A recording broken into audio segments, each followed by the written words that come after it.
जंग साडियां बरूहां ते आ। भारत पाकिस्तान जंग दा मैदान बनन तो टल जाण।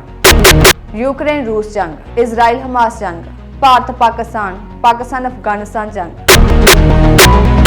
इजराइल जदों गाजा विच मनुखता दा कतल करदा पिया सी, पाकिस्तान विच हिंदू मिनोरिटी आ, इंडिया विच सिख मिनोरिटी आ। असिद्धे तौर ते यूएनओ 5 मुल्क जिन्हां कोल वीटो पावर आ उन्हां दे अंडर ही काम करदी है। 15वें मुल्क ने जिहदे कोल वीटो पावर आ उन्हें ना कर दित्ती। यूएनओ दे हुंदे किन्नियां जंगां लगदियां पईयां, यूएनओ दी फौज उत्थे जाके एक्शन भी लैंदी है।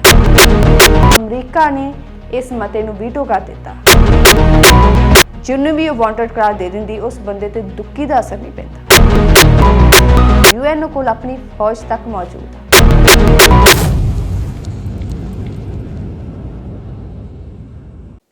सब तो पहला इस स्क्रीन वेखो।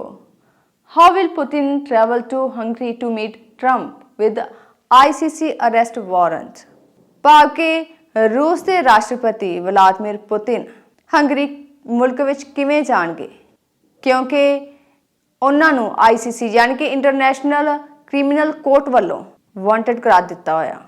आईसीसी ने व्लादिमीर पुतिन नूं 2023 विच ही वांटेड करार दे दिता सी, पर उस तो बाद भी पुतिन यूएसए, अलास्का ते होर कई मुल्कां विच हो के आए। कल्ले व्लादिमीर पुतिन ही नहीं बल्कि इजराइल के पीएम बेंजामिन नेतन्याहू नूं भी 2024 विच आईसीसी ने वांटेड करार दे दिता सी गाजा विच हमले तो बाद। तां आईसीसी वालों वांटेड करार देण तो बाद की फर्क पैंदा?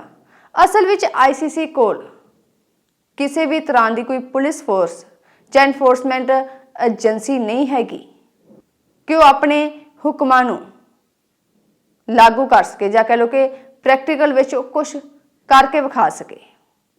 जिवें कि आईसीसी वालों वांटेड करार दिता गया तो चाहिए तो यह है कि कोई भी एनफोर्समेंट एजेंसी जिहड़ी भी आईसीसी दी होवे वो जावे तो उस बंदे नूं चुक के लियावे ते बनदी कार्रवाई करे। उदाहरण के तौर पर जिवें पंजाब हरियाणा हाई कोर्ट वालों जिवें किसी भी XYZ बंदे नूं वांटेड करार दे दिता जांदा ते पंजाब पुलिस की जिम्मेवारी बनती है कि उस बंदे नूं लभ के लियावे, भावें वो किते लुकिया होवे जां विदेश जा चुका होवे, उन्नूं लभना। जे विदेश गया तो कानूनन चाराजोइयां राहीं उन्नूं वापस लियाउणा ये पुलिस की जिम्मेवारी है।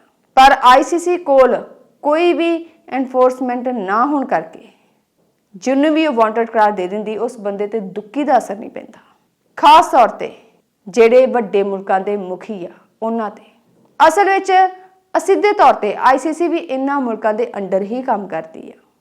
ਉਦਾਹਰਨ ਦੇ ਤੌਰ ਤੇ ਜੇ ਤੁਸੀਂ ਇਹਨੂੰ ਸਮਝਣਾ ਹੋਵੇ ਤਾਂ ਯੂਐਨਓ ਨੂੰ ਸਮਝੋ। ਯੂਐਨਓ ਯੂਨਾਈਟਿਡ ਨੇਸ਼ਨ ਆਰਗੇਨਾਈਜੇਸ਼ਨ, ਜਿਵੇਂ ਆਈਸੀਸੀ ਕੋਲ ਤਾਂ ਕੋਈ ਆਪਣੀ ਪੁਲਿਸ ਫੋਰਸ ਜਾਂ ਕੋਈ ਇਨਫੋਰਸਮੈਂਟ ਏਜੰਸੀ ਨਹੀਂ ਹੈਗੀ, ਪਰ ਯੂਐਨਓ ਕੋਲ ਆਪਣੀ ਫੌਜ ਤੱਕ ਮੌਜੂਦ ਆ। ਜੇ ਕਿਸੇ ਵੀ ਮਤੇ ਨੂੰ यूएन विच मुल्क रल के पास कर देंदे आ तां यूएनओ दी फौज उत्थे जाके एक्शन भी लैंदी आ। पर जे किसी मते ते सहमति नहीं बनती तां यूएनओ कुछ भी नहीं कर सकती। असिद्धे तौर ते यूएनओ 5 मुल्क जिन्हां कोल वीटो पावर आ उन्हां दे अंडर ही काम करदी आ। वीटो पावर नूं समझण तो पहलां आपां उन्हां 5 मुल्कां दे ना जाणांगे जिन्हां कोल वीटो पावर आ। इन्हां 5 मुल्कां विच आउंदे आ फ्रांस, रूस, अमरीका, यूनाइटेड किंगडम ते चीन। इन्हां 5 मुल्कां कोल वीटो पावर आ। वीटो पावर हुंदी की आ इहनूं समझना होवे तां आपां एक उदाहरण दिंदे आ। इजराइल जदों गाजा विच मनुखता दा कतल करदा पिया सी, उत्थे जुल्मो सितम सिखर ते सी ते कोई भी एड जां जरूरी वस्तुआं भी नहीं सी पहुंचण दित्तियां जांदियां पईयां तां यूएनओ दे सिक्योरिटी कौंसल विच एक मता पेश किया गया कि इजराइल नूं रोकिया जावे। जे मता पास हो जांदा तां यूएन ने उत्थे अपनी फौज भेज देनी सी, पर अमरीका ने इस मते नूं वीटो कर दिता। यूएनओ दी सिक्योरिटी कौंसल विच कुल 15 मुल्क हुंदे आ। 14 मुल्कां ने इस मते दे हक विच वोट पाई कि इजराइल नूं रोकिया जावे, पर 15ਵੇਂ ਮੁਲਕ ਨੇ ਜਿਹਦੇ ਕੋਲ ਵੀਟੋ ਪਾਵਰ ਉਹਨੇ ਨਾ ਕਰ ਦਿੱਤੀ ਤੇ ਬਾਕੀ ਦੇ 14 ਮੁਲਕ ਇਸ ਫੈਸਲੇ ਨੂੰ ਬਦਲ ਨਹੀਂ ਸਕੇ। ਇਹ ਹੁੰਦੀ ਆ ਵੀਟੋ ਪਾਵਰ। ਦੂਜੀ ਉਦਾਹਰਣ 1948 ਵਿੱਚ ਯੂਐਨਓ ਨੇ ਇੰਡੀਆ ਨੂੰ ਕਿਹਾ ਸੀ ਕਿ ਕਸ਼ਮੀਰ ਵਿੱਚ ਰੈਫਰੈਂਡਮ ਕਰਵਾਇਆ ਜਾਵੇ, ਪਰ ਇੰਡੀਆ ਨੇ ਨਹੀਂ ਕਰਵਾਇਆ। ਇਸ ਸੰਬੰਧ ਵਿੱਚ ਰੈਜ਼ੋਲੂਸ਼ਨ ਯੂਐਨਓ ਦੇ ਸਿਕਿਉਰਿਟੀ ਕੌਂਸਲ ਵਿੱਚ ਪੇਸ਼ ਕੀਤਾ ਗਿਆ, ਲਿਆਂਦਾ ਗਿਆ, ਜਿਹਨੂੰ ਰੂਸ ਨੇ ਵੀਟੋ ਕਰ ਦਿੱਤਾ ਸੀ। ਇਹ ਹੁੰਦੀ ਆ ਵੀਟੋ ਮੁਲਕਾਂ ਦੀ ਪਾਵਰ, ਜਿਹੜੀ ਇਹਨਾਂ 5 ਮੁਲਕਾਂ ਕੋਲ ਆ। ਤਾਂ ਯੂਐਨਓ ਇਹਨਾਂ 5 ਮੁਲਕਾਂ ਦੀ ਇੱਕ ਤਰ੍ਹਾਂ ਨਾਲ ਗੋਲੀ ਬਣ ਕੇ ਰਹਿ ਚੁੱਕੀ ਆ, ਉਹ ਇਹਨਾਂ ਤੋਂ ਬਾਹਰ ਜਾ ਹੀ ਨਹੀਂ ਸਕਦੀ। ਵੇਖੋ ਨਾ, ਯੂਐਨਓ ਦੇ ਹੁੰਦਿਆਂ ਹੀ ਕਿੰਨੀਆਂ ਜੰਗਾਂ ਲੱਗਦੀਆਂ ਪਈਆਂ। ਯੂਕਰੇਨ ਰੂਸ ਜੰਗ, ਇਜ਼ਰਾਈਲ ਹਮਾਸ ਜੰਗ, ਭਾਰਤ ਪਾਕਿਸਤਾਨ ਅਫਗਾਨਿਸਤਾਨ ਜੰਗ। ਸਾਡੇ ਖਿਆਲ ਮੁਤਾਬਕ ਯੂਐਨਓ ਹੁਣ ਡਿਸੋਲਵ ਕਰਨ ਦਾ ਸਮਾਂ ਆ ਚੁੱਕਾ। ਇਹਨੂੰ ਡਿਸੋਲਵ ਕਰਕੇ ਕੋਈ ਵਧੀਆ ਆਰਗੇਨਾਈਜੇਸ਼ਨ ਬਣਾਈ ਜਾਵੇ ਨਿਯਮਾਂ ਕਾਨੂੰਨਾਂ ਦੇ ਤਹਿਤ, ਜਿਹੜੀ ਮੁਲਕਾਂ ਨੂੰ ਕੰਟਰੋਲ ਵੀ ਕਰ ਸਕੇ। ਅਸਲ ਵਿੱਚ ਯੂਐਨਓ ਦਾ ਮੁੱਖ ਮਕਸਦ ਅੰਤਰਰਾਸ਼ਟਰੀ ਪੱਧਰ ਜਿਹੜੇ ਡਿਸਪਿਊਟ ਆ, ਲੜਾਈ ਝਗੜੇ ਆ, ਉਹਨਾਂ ਨੂੰ ਸੁਲਝਾਉਣਾ ਸੀ। ਇਸੇ ਤਰ੍ਹਾਂ ਦੀ ਇੱਕ ਆਰਗੇਨਾਈਜੇਸ਼ਨ ਵਰਲਡ ਵਾਰ 1 ਤੋਂ ਬਾਅਦ ਹੋਂਦ ਵਿੱਚ ਆਈ ਸੀ, ਜਿਹਦਾ ਨਾਂ ਸੀ ਲੀਗ ਆਫ ਨੇਸ਼ਨਸ। 1919 ਵਿੱਚ ਇਹ ਹੋਂਦ ਵਿੱਚ ਆਈ ਸੀ, ਪਰ ਵਰਲਡ ਵਾਰ 2 ਲੱਗਣ ਤੋਂ ਬਾਅਦ 1946 ਵਿੱਚ ਇਹਨੂੰ ਡਿਸੋਲਵ ਕਰ ਦਿੱਤਾ ਗਿਆ ਸੀ। ਤੇ ਤੁਹਾਨੂੰ ਨਹੀਂ ਲੱਗਦਾ ਕਿ ਹੁਣ ਯੂਐਨਓ ਨੂੰ ਵੀ ਡਿਸੋਲਵ ਕਰਨ ਦਾ ਸਮਾਂ ਆ ਚੁੱਕਾ? ਇਹਦੀ ਥਾਂ ਤੇ ਕੋਈ ਵਧੀਆ ਆਰਗੇਨਾਈਜੇਸ਼ਨ ਹੋਂਦ ਵਿੱਚ ਲਿਆਂਦੀ ਜਾਵੇ, ਜਿਹੜੀ ਅੰਤਰਰਾਸ਼ਟਰੀ ਪੱਧਰ ਦੇ ਮਸਲਿਆਂ ਨੂੰ ਹੱਲ ਕਰ ਸਕੇ, ਹੱਲ ਕਰਨ ਦੀ ਕਾਬਲੀਅਤ ਰੱਖਦੀ ਹੋਵੇ, ਤਾਂ ਜੋ ਸਾਊਥ ਏਸ਼ੀਆ ਦਾ ਖਿੱਤਾ, ਖਾਸ ਕਰਕੇ ਭਾਰਤ ਪਾਕਿਸਤਾਨ, ਜੰਗ ਦਾ ਮੈਦਾਨ ਬਣਨ ਤੋਂ ਟਲ ਜਾਣ। ਜੰਗ ਸਾਡੀਆਂ ਬਰੂਹਾਂ ਤੇ ਆ, ਕਹਿ ਲਓ ਕਿ ਸਾਰਾ ਬਰੂਦ ਤਿਆਰ ਪਿਆ, ਬਸ ਇੱਕ ਤੀਲੀ ਲਾਉਣ ਦੀ ਲੋੜ ਹੈ ਤੇ ਸਭ ਕੁਝ ਫੜ ਜਾਣਾ। ਪਰ ਜੇ ਕੋਈ ਇਹੋ ਜਿਹੀ ਆਰਗੇਨਾਈਜੇਸ਼ਨ ਆ ਜਾਵੇ, ਸ਼ਾਇਦ ਮਸਲੇ ਦਾ ਕੋਈ ਹੱਲ ਹੋ ਸਕੇ। ਇਹ ਸਾਡਾ ਖਿਆਲ ਆ। ਤੁਹਾਡਾ ਇਹਦੇ ਬਾਰੇ ਕੀ ਵਿਚਾਰ ਆ ਕਿ ਯੂਐਨਓ ਕੋਲ ਕੋਈ ਇਸ ਸਮੇਂ ਪਾਵਰ ਹੈ ਜਾਂ ਅਜਿਹੀ ਕੋਈ ਕਾਬਲੀਅਤ ਹੈ ਕਿ ਇਹੋ ਜਿਹੇ ਮਸਲਿਆਂ ਨੂੰ ਕੋਈ ਸੁਲਝਾ ਸਕੇ, ਜਾਂ ਇਹਨਾਂ ਦਾ ਕੋਈ ਹੱਲ ਕੱਢ ਸਕੇ, ਜਾਂ ਇਹਨੂੰ ਡਿਸੋਲਵ ਕਰ ਦੇਣਾ ਚਾਹੀਦਾ?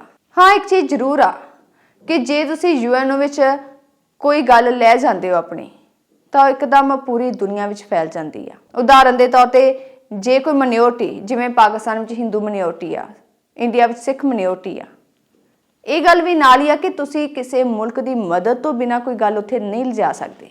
ਪਰ ਕਈ ਵਾਰ ਹੁੰਦਾ ਕਿ ਕੋਈ ਮੁਲਕ ਤੁਹਾਡੀ ਮਦਦ ਕਰ ਦਿੰਦਾ ਤੇ ਤੁਸੀਂ ਯੂਐਨਓ ਦੇ ਮੰਚ ਤੇ ਆਪਣੀ ਗੱਲ ਰੱਖ ਦਿੰਦੇ ਹੋ, ਤਾਂ ਤੁਹਾਡਾ ਸੁਨੇਹਾ, ਤੁਹਾਡੀ ਗੱਲ ਜਿਹੜੀ ਆ ਪੂਰੇ ਵਿਸ਼ਵ ਪੱਧਰ ਤੇ ਫੈਲ ਜਾਂਦੀ ਆ। ਇਸ ਤਰ੍ਹਾਂ ਯੂਐਨਓ ਇੱਕ ਪਲੇਟਫਾਰਮ ਦੇ ਤੌਰ ਤੇ ਜ਼ਰੂਰ ਕੰਮ ਕਰਦਾ ਪਿਆ, ਪਰ ਜਿਹੜਾ ਇਹਦਾ ਅਸਲ ਮਨੋਰਥ ਸੀ ਉਹਨੂੰ ਪੂਰਾ ਕਰਨ ਵਿੱਚ ਇਹ ਬੁਰੀ ਤਰ੍ਹਾਂ ਅਸਫਲ ਆ। ਅਮਰੀਕਨ ਰਾਸ਼ਟਰਪਤੀ ਟਰੰਪ ਨੇ ਪਿੱਛੇ ਜੇ ਯੂਐਨਓ ਵਿੱਚ ਭਾਸ਼ਣ ਵੀ ਦਿੱਤਾ ਸੀ, ਜਿਸ 'ਚ ਉਹਨੇ ਇੱਕ ਤਰ੍ਹਾਂ ਨਾਲ ਮੂੰਹ ਤੇ ਬੇਇੱਜ਼ਤੀ ਕੀਤੀ ਸੀ। ਕਹਿ ਦਿੰਦੇ ਨਾ ਕਿ ਕੁੱਛੜ ਬਹਿ ਕੇ ਦਾੜੀ ਮੁੰਨਣੀ, ਉਹ ਗੱਲ ਸੀ ਕਿ ਟਰੰਪ ਨੇ ਆਪਣੇ ਭਾਸ਼ਣ ਵਿੱਚ ਕਿਹਾ ਕਿ ਯੂਐਨਓ ਦਾ ਕੰਮ ਸੀ ਦੁਨੀਆ ਵਿੱਚ ਅਮਨ ਸ਼ਾਂਤੀ ਕਾਇਮ ਰੱਖਣੀ, ਜੰਗਾਂ ਰੁਕਵਾਉਣੀਆਂ, ਪਰ ਇਹ ਕੰਮ ਮੈਨੂੰ ਕਰਨਾ ਪੈ ਰਿਹਾ, ਮੈਨੂੰ ਜੰਗਾਂ ਰੁਕਵਾਉਣੀਆਂ ਪੈ ਰਹੀਆਂ। ਸੋ ਜਿਸ ਤੇ ਜਿਨ੍ਹਾਂ ਹਾਲਾਤ ਬਦਲਦੇ ਪਏ ਆ, ਤਾਂ ਦੁਨੀਆ ਨੂੰ ਚਾਹੀਦਾ ਕਿ ਇੱਕ ਇਹੋ ਜਿਹੀ ਆਰਗੇਨਾਈਜੇਸ਼ਨ ਜ਼ਰੂਰ ਬਣਾਈ ਜਾਵੇ, ਜਿਹੜੀ ਇਹੋ ਜਿਹੇ ਮਸਲਿਆਂ ਨੂੰ ਸੁਲਝਾਉਣ ਦੀ ਕਾਬਲੀਅਤ ਰੱਖਦੀ ਹੋਵੇ, ਤੇ ਪੂਰੀ ਦੁਨੀਆ ਨੂੰ, ਜਿਹੜੀ ਕਿ ਬਾਲਦੀ ਦੇ ਬੂਥੇ ਵੱਲ ਜਾਂਦੇ ਮੁਲਕਾਂ ਨੂੰ ਥੰਮ ਸਕੇ। ਤੁਹਾਡਾ ਇਹਦੇ ਬਾਰੇ ਕੀ ਕਹਿਣਾ ਕਿ ਯੂਐਨਓ ਕੋਲ ਅਜਿਹੀ ਕੋਈ ਪਾਵਰ ਹੈ ਕਿ ਇਹ ਇਸ ਹੱਦ ਤੱਕ ਕੰਮ ਕਰ ਸਕੇ, ਇਹਨਾਂ ਜੰਗਾਂ ਨੂੰ ਕਿਸੇ ਵੀ ਤਰੀਕੇ ਰੋਕ ਸਕੇ? ਤੁਹਾਡਾ ਇਹਦੇ ਬਾਰੇ ਕੀ ਵਿਚਾਰ ਆ ਕਿ ਯੂਐਨਓ ਅੱਜ ਦੀ ਘੜੀ ਕੁਝ ਅਜਿਹਾ ਕਰ ਸਕਦੀ ਹੈ ਕਿ ਇਹਨਾਂ ਜੰਗਾਂ ਨੂੰ ਰੁਕਵਾ ਸਕੇ, ਜਾਂ ਇਹ ਬੁੱਢਾ ਸ਼ੇਰ ਹੀ ਆ ਜਿਹੜਾ ਬਸ ਬੈਠੇ ਬੈਠੇ ਹੁਣ ਦਹਾੜ ਹੀ ਸਕਦਾ? ਆਪਣੇ ਵਿਚਾਰ ਕਮੈਂਟਾਂ ਵਿੱਚ ਜ਼ਰੂਰ ਪੇਸ਼ ਕਰਨੇ।